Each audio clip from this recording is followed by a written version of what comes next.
So a very good evening to every one of us. I think we are doing well, and I believe we've had a great day. I'm honored to have one of my senior most counselors to take us through the topic becoming assertive and setting healthy boundaries. And so I'd like to share a brief profile about Counselor Samuel Adjei. He works as a licensed counselor, love and relationship expert, and a marriage and family therapist. He is also a specialist and Catholic Relief Service. And the WASH stands for Water, Sanitation, and Hygiene. In education, he holds BSc in Earth Science, MSc in Environmental Resources Management, an executive certificate in counseling, and a master's in counseling, which is currently ongoing. He's a member of he's licensed by the Ghana Psychologist Council and a member of Ghana Psychological Association and Ghana Academy of Christian Counselors.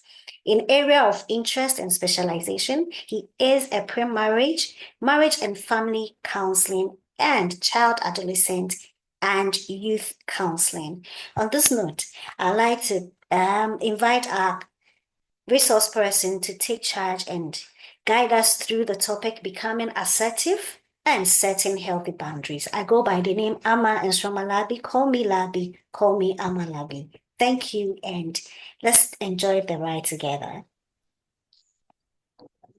Counselor Sam, yes, thank you. Yes, Labi, good evening, and good evening to everyone. Good evening, and we are so grateful to have you join us. Thank you. Thank you for the opportunity as well. Yes, so I believe as rightly introduced by Labi Ama, we are looking at the topic becoming assertive and setting healthy boundaries.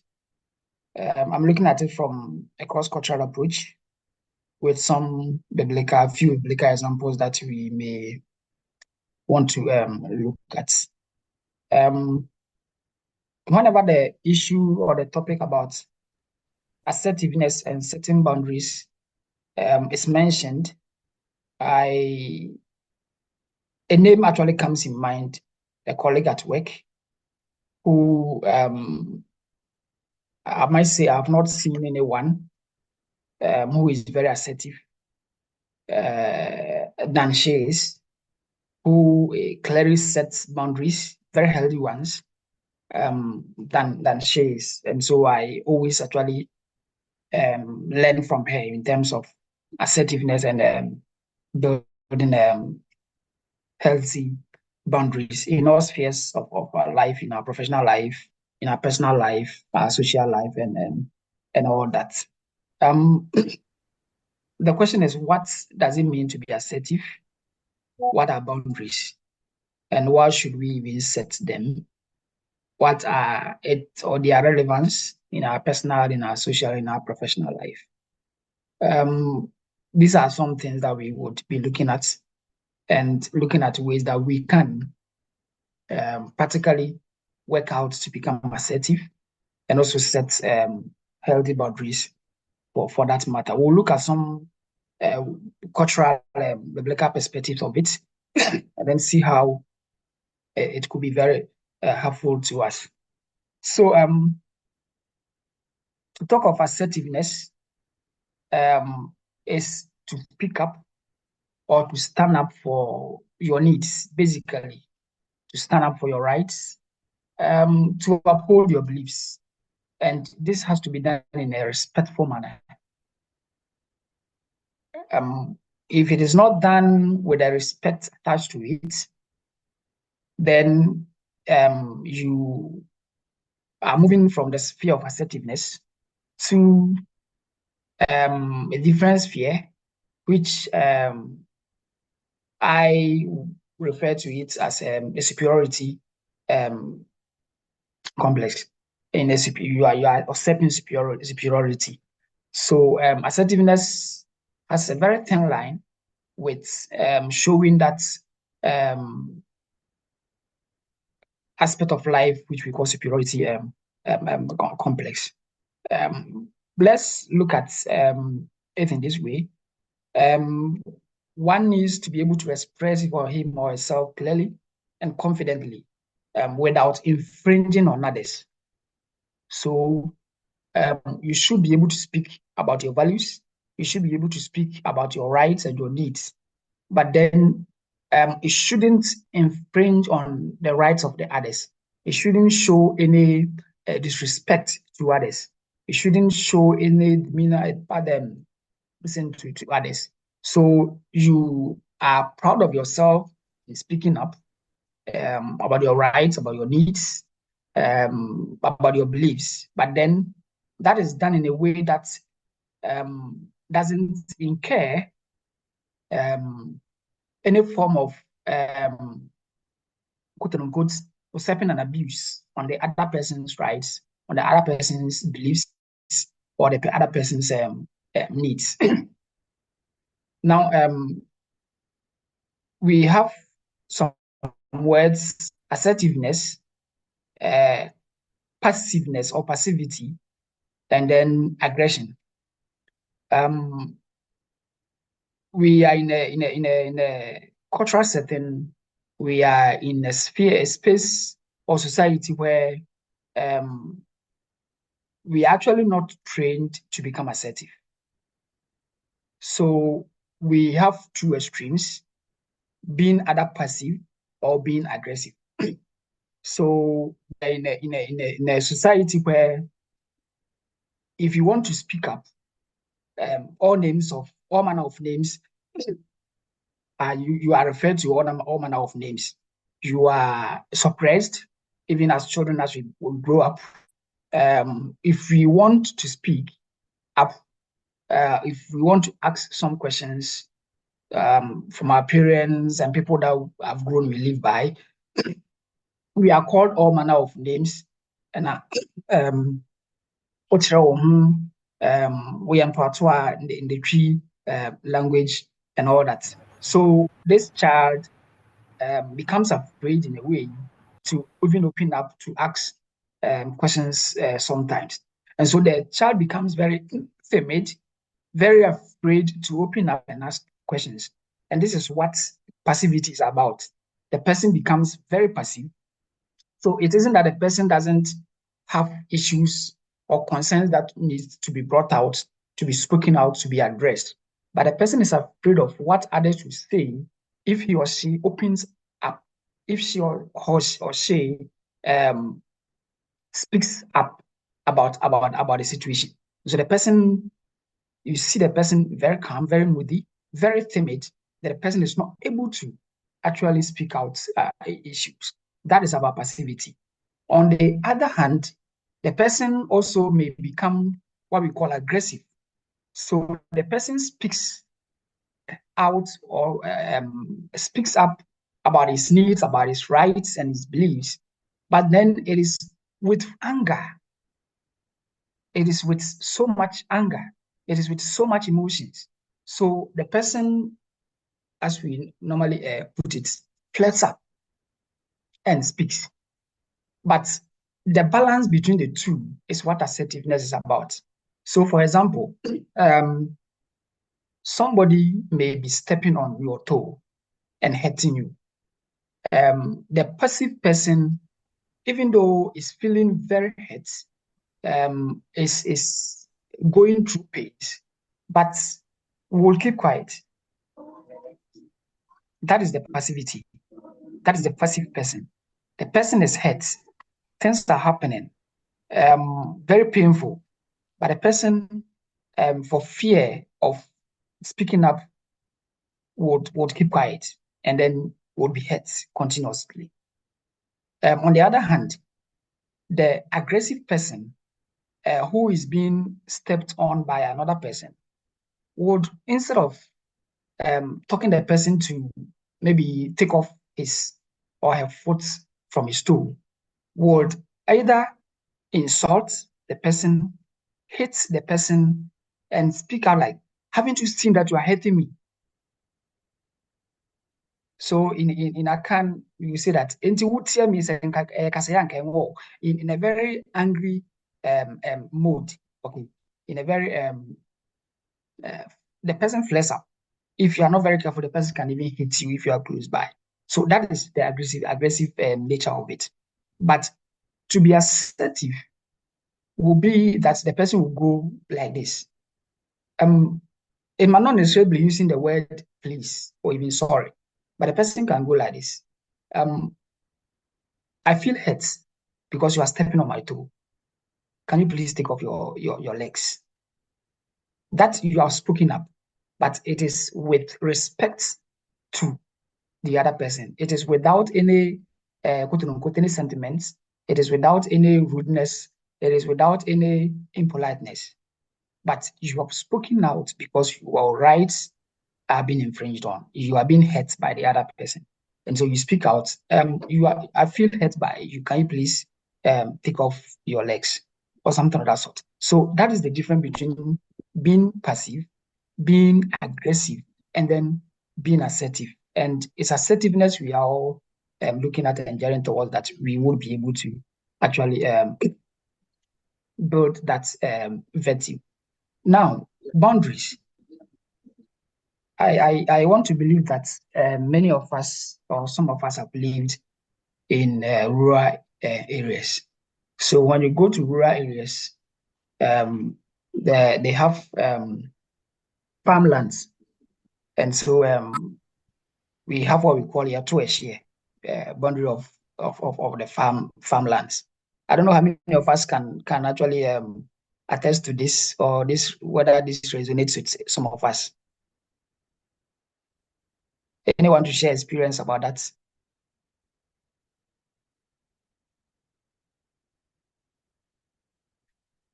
Ama, do you have any experience about that?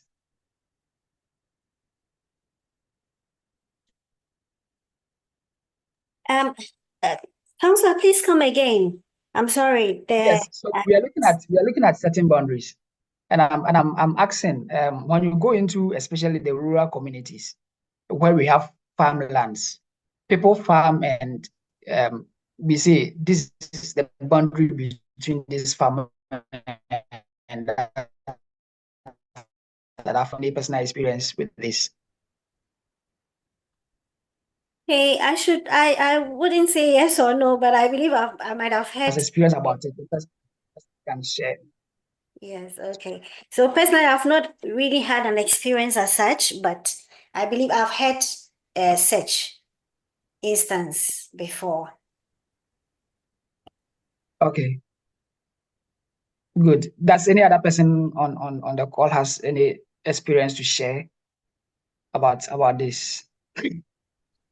Um, Yes, I do.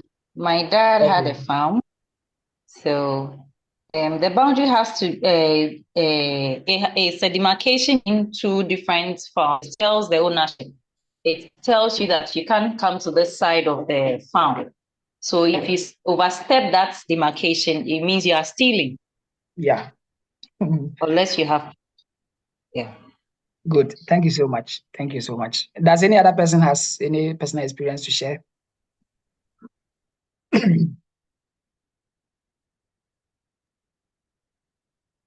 Okay, so that's fine. Thank you so much, Ms. Gipsy. So basically, when we talk about setting boundaries, I want us to use that as an example that we can actually practically identify with. Uh, Not necessarily even the rural communities, where those of us who have lands where we have built in even in the urban areas, you have your plots, and then you share a boundary with someone else. You have your building, you share a boundary with someone, and these are clearly demarcated, such that you don't overstep your plots into the other person's plots. Once you overstep into the other person's plots, then it becomes a litigation. So basically, that is what setting boundaries are about. So boundaries are limits that are defined to actually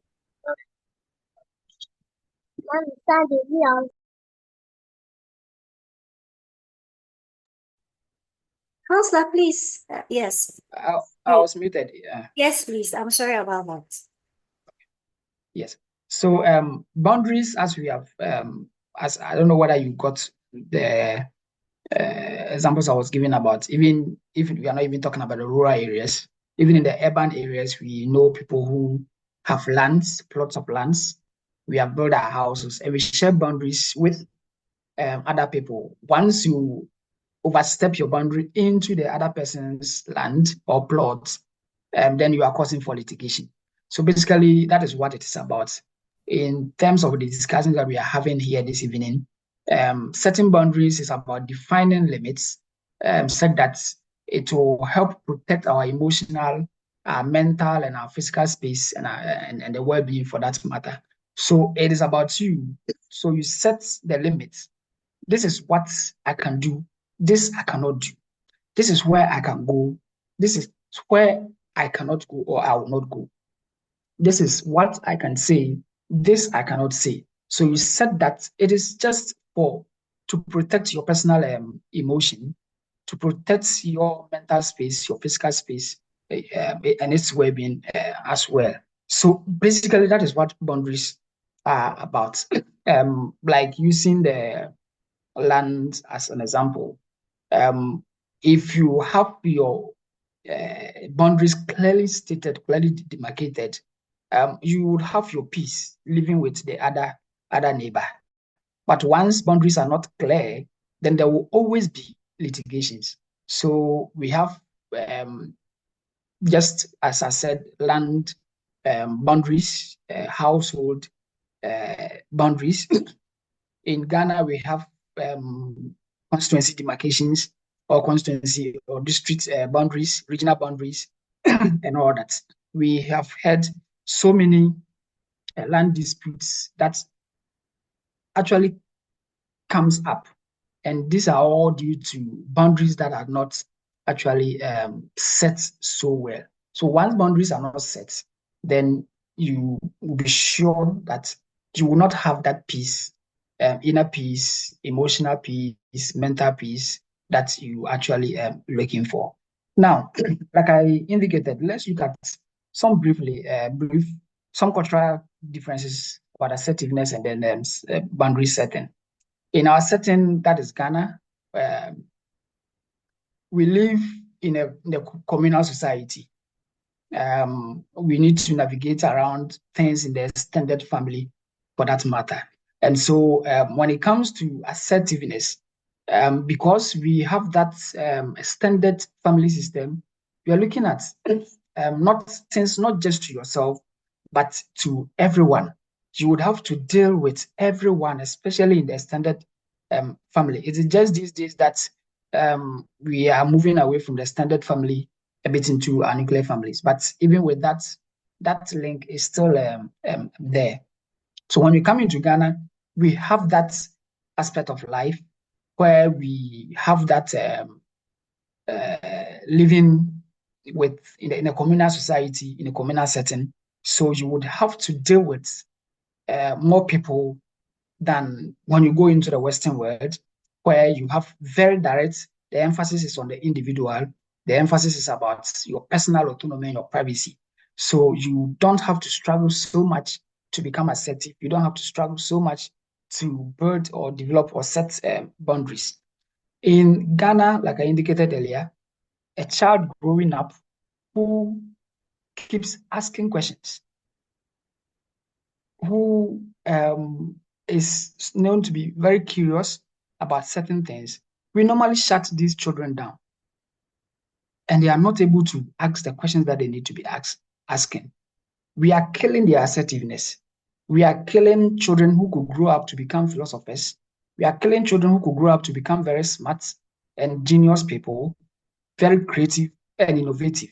So it is for no reason that you don't find so much innovations and so much creativity in our part of the world, because the questions that children ask and we actually put them down, we don't ask them, make them, encourage them to ask those questions. Once questions are asked, solutions are brought up.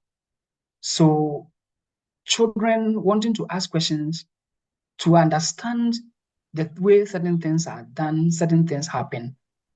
But as parents, we shut them down. And so they close that ability to be able to think.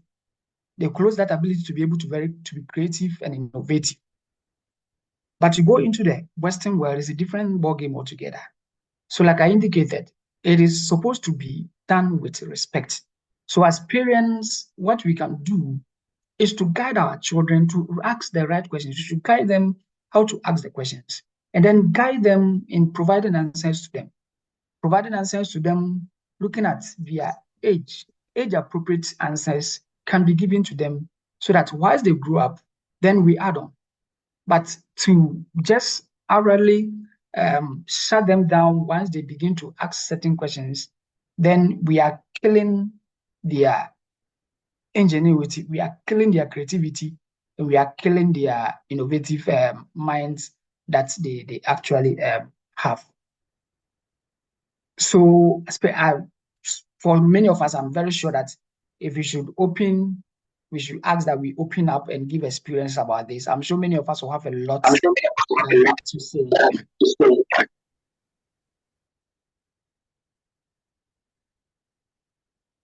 Thank you so much. I'm sure we'll have a lot to say. I don't know if any of us have any experiences to share with regards to this, that parents, even it can come from you personally as a parent to your child, or for you as well when you were a child and your parents, the nature of the kind of upbringing that you got. Anyone who can share experiences about this? Yeah, good evening. I think I share similar experience.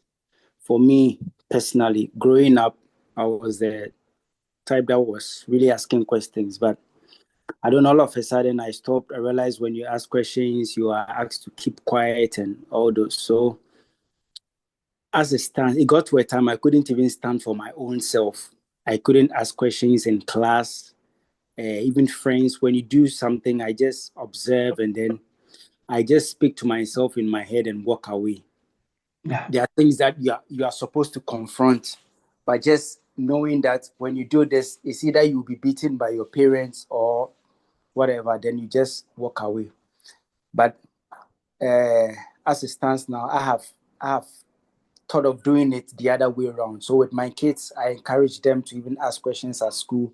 When they come back home, I ask them questions and I try to make sure that when they are supposed to stand for themselves, I push them to stand for themselves so that it doesn't be like people are always standing up for you. Then it becomes a problem in the future. That's a little to add. Thank you. Thank you so much, Isaac, for that. Any other person to share experience with us?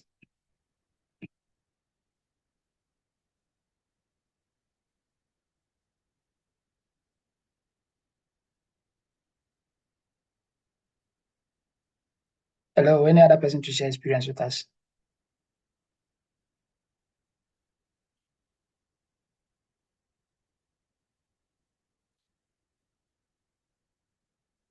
All right, so let's move on. That's fine. Thank you so much, Ike, for that.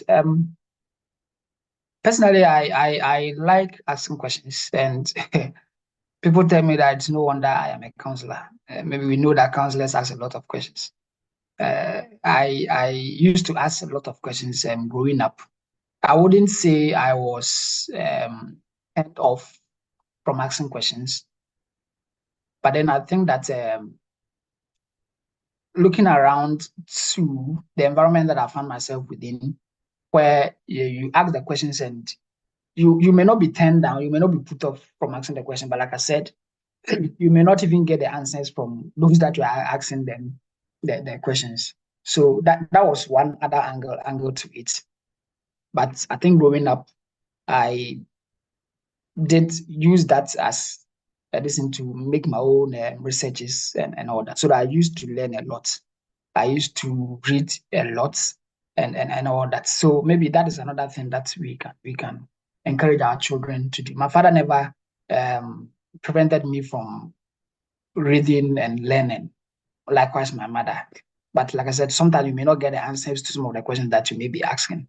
So as parents, yes, we may not get all the answers for our children, but then the little that we have, we can give them, like I said, age-appropriate answers, so that as they grow, we can guide them to have more questions answered in that manner. I want to share some few biblical examples. I'm very sure that a number of us are Christians, not all of us anyway, probably, but some of us few. I think that we normally say that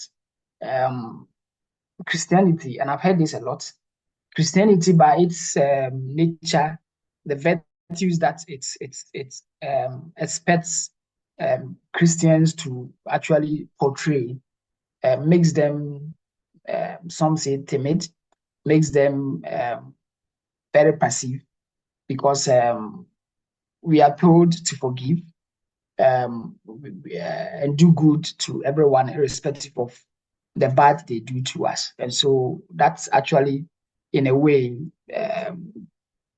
skews more to being passive than being assertive. But in the example of Christ cleaning the temple, in John chapter 2, verse 13 to 17, is a clear indication of upholding values and standing up for righteousness, standing up for what is right. Christ saw what was being done as not right, and he stood up to it. He spoke against it, and that ended it. That is a Christian value that we need to live by. As Christians, we don't have to see wrong and close our eyes to it. We need to speak against what is wrong. In setting boundaries, Christ withdrew from his apostles or his disciples to also go and pray. Luke chapter 5, verse 16. This tells us the importance of setting time for your self-care and reflection. That is all about setting boundaries. You need to have your time. You need to have your zone. That is for you yourself, and you. Christ actually did that, and it's an example for us as his followers. In the book of 1 Timothy chapter 1, verse 7, which is a very quotation that I like so much. It says, God has not given us the power of fear and timidity, but he has given us God has not given us a spirit of fear and timidity, but that of power, of love, and of a sound mind. Very important. God has given us the spirit of power. He has given us a spirit of love, and he has given us the spirit of a sound mind. And this is all that assertiveness and setting boundaries is about. You have the power to speak up. You have the power to set that boundary. And doing so in love, like I indicated, assertiveness is speaking up, but ensuring that there is that respect for the other person. So speaking out in love with a sound mind. You don't speak out of your mind. So you speak with a measured message. What you speak out should be measured. You need to, someone will say, you need to calculate whatever words that are coming out of your mouth, such that it doesn't go out and you become regretful that those words have gone out, because you can't have them back again. So that is it for us. Unfortunately, in setting boundaries and wanting to become assertive, there are the challenges that we face. Most of the times, we have the fear of being perceived as disrespectful, especially towards adults. And this happens a lot in Ghana.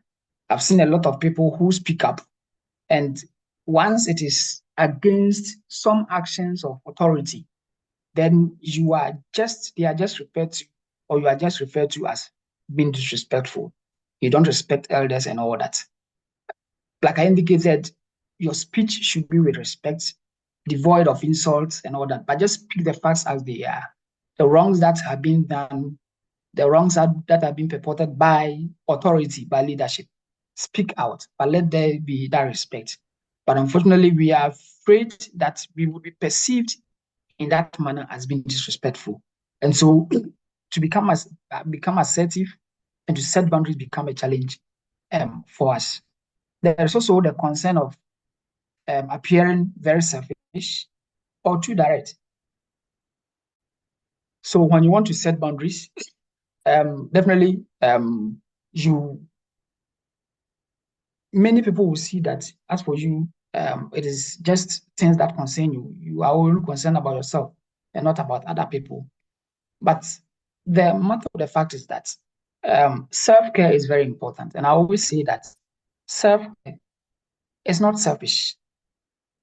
To take care of yourself, to love yourself, self-love is not selfish.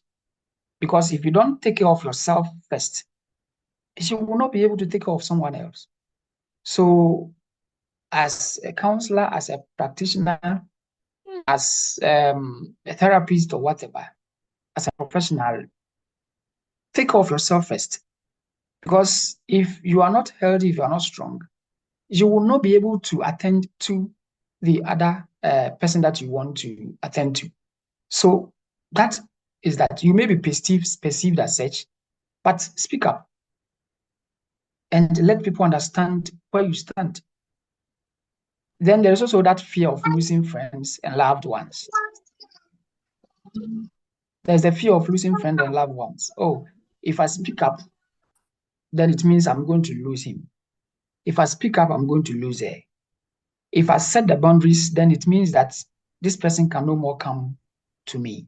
But that is not it. That is not how it is. Boundaries are set, but that doesn't mean that people cannot come into our fold. When you, like I said, when you go into the rural areas where we have land boundaries, people have boundaries in terms of farms. It doesn't mean that the other farmer cannot cross the other farmer's land to have share pleasantries with him or her. But it is about if you want to farm into the other person's farmland, that is where the issue comes. So we need to be able to set or differentiate those things very clearly. You may set the boundaries, but it doesn't mean that you should lose the friendship that you actually have.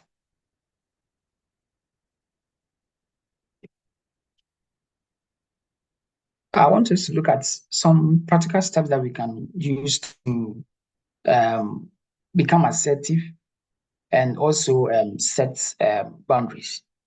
Now, to becoming assertive, it's very important that you know your values and what you stand for. That is number one. Because if you don't know what you stand for, if you don't know your values, then it's difficult for you to speak against something. Because if you don't know your values, you don't know what you stand for, what it means is that you will say this today, tomorrow you will say a different thing. But if you know what you stand for, if you know what your values are, then it becomes consistent. So you say this today about your values, tomorrow is the same thing. You don't say and act in a different way. Someone will say preaching virtues and then practicing vices. It doesn't go that way. Someone will say you walk your talk. So what you speak is what you do. The next is to practice saying no without feeling guilty. Most of us, we are so afraid to say no when we have a lot on our desk, we have a lot on our table. We know we can't do this. People come to us and ask, can you help me do this?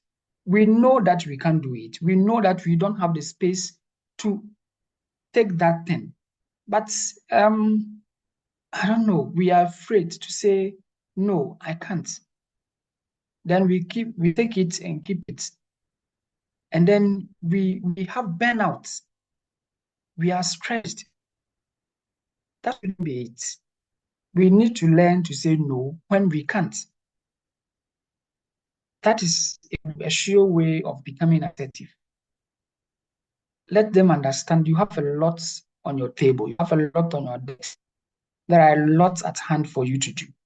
And so if you take this, you can't assure them any good resource for that, so that they can take it to a different person. Or you can recommend maybe a different person for them. That's, you save your head.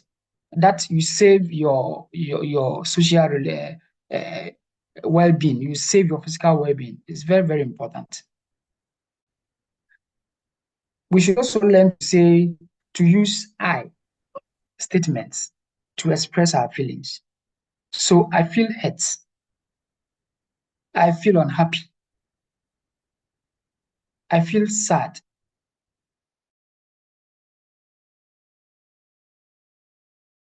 But you hurt me. You make me sad. You make me unhappy. When these words are used, then the moment you refer to the other person, you, then automatically people begin to build defensive mechanisms. So they will definitely defend, and it becomes an argument, an unhealthy relationship for that matter. But if you use the expressions, I feel unhappy, I feel hurt, that way you are speaking up with your concerns. Then we need to learn to ask questions. Very important. We need to ask the right questions at work, at home, and then we seek the right full answers for them. So for becoming assertive, we need to balance assertiveness with empathy and then respect. The Bible says, speak the truth in love, like I indicated earlier. Ephesians chapter 4, verse 15. They speak truth, but in love. So you are speaking the truth, but it is with that empathy to the person. It is with that love to the person. So the person is able to actually assimilate your truth without feeling hurt. And so that is where constructive criticism actually comes in. We need to criticize, but it should be constructive.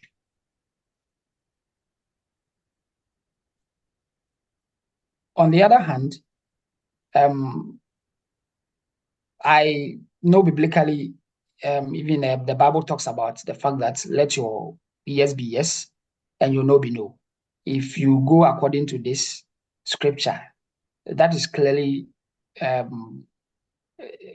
developing yourself to become assertive and helping you to actually also set boundaries for that matter.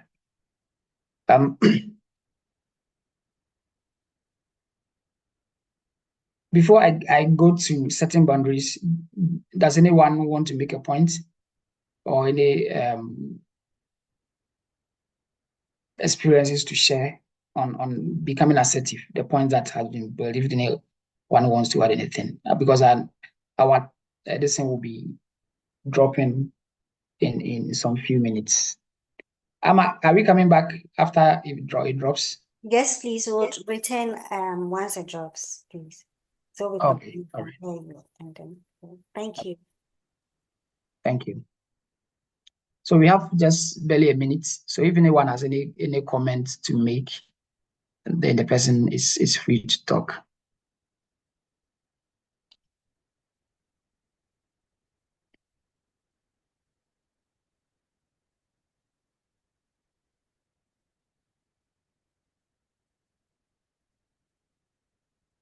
So that when we come back, we look at setting boundaries. We look at the practical steps in setting boundaries. So I go over becoming assertive again. We need to know your values and what you stand for. It's very key. Your principles of life, you need to have them at your fingertip. You say this and that is what you do. You don't say this and do something else. You practice saying no without feeling guilty. Yes, if you can't do it, you can't do it. You have a lot on your table. You don't pile up. You don't pile up. You are, it seems